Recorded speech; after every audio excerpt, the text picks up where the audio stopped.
Este es el primer episodio de una serie de 3 partes dedicada a casos históricos reales de supuesta posesión. No se trata de la versión cinematográfica del fenómeno, sino de relatos que provocaron auténtico terror, dividieron a expertos y dejaron huellas profundas en los registros históricos. Cuando en esta serie se menciona al diablo, se hace desde la perspectiva de las personas de la época, desde la forma en que ellas interpretaban lo que estaban viviendo. No se afirma que cada suceso tuviera un origen sobrenatural, ni que cada herida fuera causada por una entidad invisible. Son testimonios, documentos y creencias de un tiempo en el que la frontera entre la ciencia y la superstición era difusa. A lo largo de la historia, en distintas culturas, muchas personas han asegurado haber sido dominadas por fuerzas ajenas a su voluntad, y con frecuencia quienes las rodeaban estaban convencidos de ello. Los casos que componen esta serie provienen de archivos judiciales, registros religiosos, artículos de prensa y relatos de testigos presenciales. Aunque este primer episodio nos lleva a Europa del Este, más adelante regresaremos a Escocia, a sucesos que sacudieron comunidades enteras. Pero esta historia comienza en la Rumanía de los años 20, con una niña cuyo cuerpo se convirtió en un campo de batalla y cuyo nombre, conocido en su tiempo en toda Europa, casi ha desaparecido. A mediados de los años 90 encontré un libro que aún conservo, una enciclopedia dedicada a fantasmas y fenómenos inexplicables. En sus páginas aparecían casos de poltergeist, posesiones y supuestas manifestaciones sobrenaturales de todo el mundo. Fue entonces cuando comprendí lo vasto y perturbador que era este tipo de historia. Allí leí por primera vez sobre famosos casos estadounidenses y británicos, pero uno en particular destacaba por encima del resto. Mucho antes de que el cine popularizara la idea moderna de la posesión, existió un caso real, poco conocido y profundamente inquietante. No hubo exorcismos espectaculares ni sacerdotes gritando oraciones en latín. Hubo, en cambio, una niña de un remoto pueblo rumano, una sucesión de fenómenos violentos y un grupo de científicos, periodistas y estudiosos incapaces de ponerse de acuerdo sobre lo que estaban presenciando. Su nombre era Eleonora Sugun. Eleonora nació en 1913, hija única de una familia campesina extremadamente pobre, en el pequeño pueblo de Talpa. Su vida estaba marcada por el trabajo duro, la religión ortodoxa y creencias transmitidas de generación en generación. En lugares como Talpa, la fe convivía con supersticiones antiguas, mal de ojo, maldiciones, brujería. No eran cuentos, sino explicaciones aceptadas para la desgracia.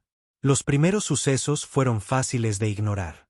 Una taza que se desplazó ligeramente sobre la mesa, un plato que apareció en el suelo, un espejo que amaneció agrietado. Al principio se atribuyó al descuido o al viento. Pero los objetos continuaron moviéndose sin motivo aparente, siempre cerca de Eleonora. Luego llegaron los ruidos, golpes sordos, sillas que se arrastraban apenas unos centímetros, sonidos que parecían surgir de dentro de los muebles. Todo cambió la noche en que una cuchara salió despedida por el aire y golpeó la pared. Poco después comenzaron a aparecer piedras dentro de la casa, pese a que las puertas y ventanas permanecían cerradas. Eleonora empezó a quejarse de dolores, de manos invisibles que la arañaban, la pellizcaban y la golpeaban. Nadie le creyó hasta que las marcas aparecieron. Arañazos largos y delgados surgían en su piel ante la mirada de los presentes. Se formaban hematomas, mordiscos, hinchazones. No se veían manos ni dientes, pero las heridas eran reales. Un sacerdote ortodoxo fue llamado para bendecir la casa y rezar por la niña. Nada cambió. De hecho, la actividad pareció intensificarse. En un mundo sin comprensión psicológica moderna, la explicación más aceptable fue que algo maligno se había apoderado de ella. Aterrados, sus padres decidieron enviarla lejos del pueblo. En 1925, Eleonora llegó a la ciudad de Chernivtsi y fue puesta bajo la observación de Josef Groman, un investigador interesado en fenómenos psíquicos. Bajo su supervisión, los sucesos continuaron. Objetos que volaban, heridas que aparecían sin contacto, testigos que afirmaban ver las marcas formarse en tiempo real.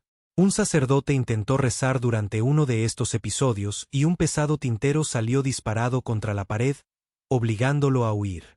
El caso llamó la atención de institutos de investigación en Viena, y Eleonora fue trasladada allí para ser estudiada de manera casi constante. En Viena, se tomaron precauciones extremas. Se le cortaron las uñas, se revisó su ropa, se la vigiló de cerca. Aún así, los fenómenos continuaron. Cajones cerrados se abrían solos, máquinas de escribir se desplazaban, crucifijos caían de las paredes. Se tomaron cientos de fotografías, algunas mostrando arañazos apareciendo mientras la niña estaba inmovilizada. Para algunos, todo era un fraude cuidadosamente orquestado. Para otros, era la prueba de algo inexplicable. Entre los investigadores surgió una teoría distinta, que los sucesos no eran sobrenaturales, sino la manifestación externa de un trauma psicológico profundo. No demonios, no espíritus, sino el sufrimiento de una niña expresándose de forma violenta. Mientras los expertos debatían, la prensa convirtió a Eleonora en un espectáculo. Los periódicos la llamaron la niña del diablo. Se publicaron caricaturas, relatos sensacionalistas y acusaciones absurdas. Ella nunca afirmó estar poseída ni escuchar voces. Esa narrativa fue impuesta por quienes la observaban. Hacia 1927, el interés público se apagó. Eleonora regresó a Rumanía y desapareció de los registros. No hay entrevistas posteriores ni explicaciones definitivas. Solo queda su historia y una pregunta inquietante: si lo que ocurrió. Una pregunta inquietante: si lo que ocurrió fue una posesión, una respuesta psicológica extrema o el resultado de una cultura dominada por el miedo y la creencia. Antes del cine, antes de los casos famosos del siglo XX, hubo una niña en un pequeño pueblo rumano y algo que parecía seguirla a todas partes.